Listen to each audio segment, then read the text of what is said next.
Hi everybody, I hope you're having a great day. In this video, I'm going to be covering Loki.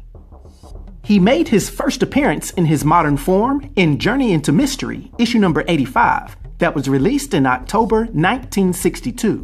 His complete name is Loki Laufeyson, and he also goes by various aliases, including the God of Mischief and the God of Evil. Being an undersized frost giant that stands 6 feet 4 inches tall and weighs 525 pounds, having green eyes and black hair.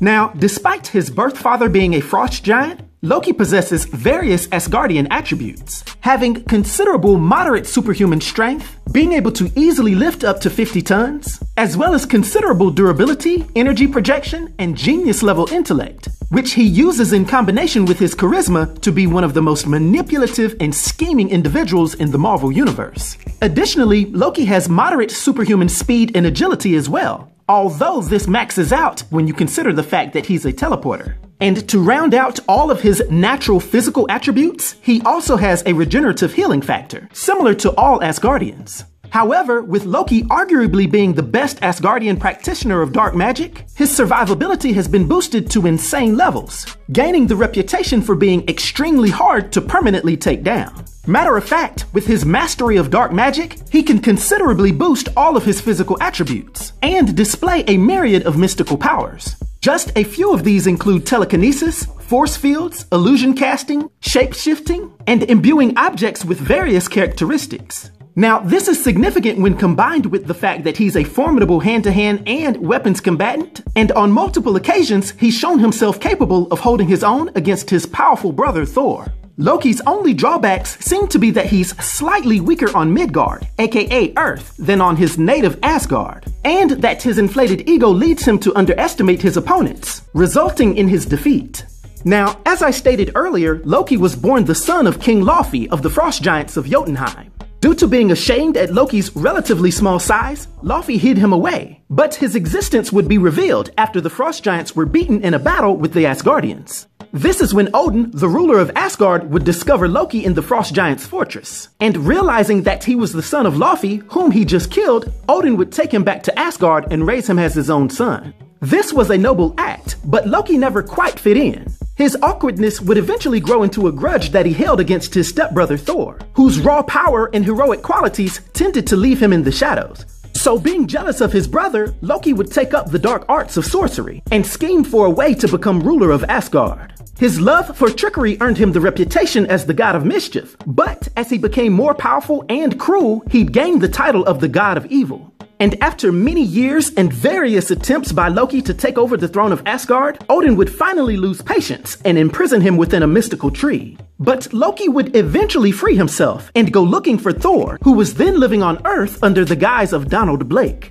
This master of mischief would go on to be the impetus behind several pivotal moments in Marvel Comics, with his actions like sparking the Hulk to violence and transforming Crusher Creel into Thor's enemy, known as the Absorbing Man, sparking the formation of the Avengers.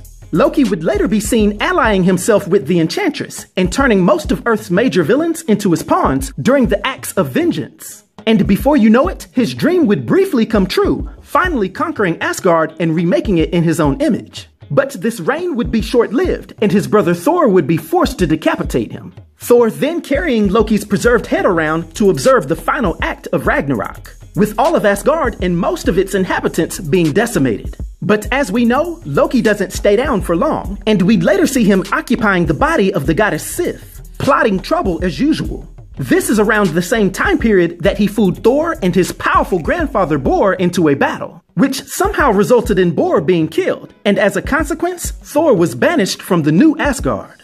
Subsequent to this, we'd see Loki join the Cabal during the Dark Reign and convince Green Goblin, aka Norman Osborn, to cause trouble in New Asgard. However, the attack was so fierce that Loki actually changed sides to help defend Asgard. He would lose his life in the process to the powerful Void.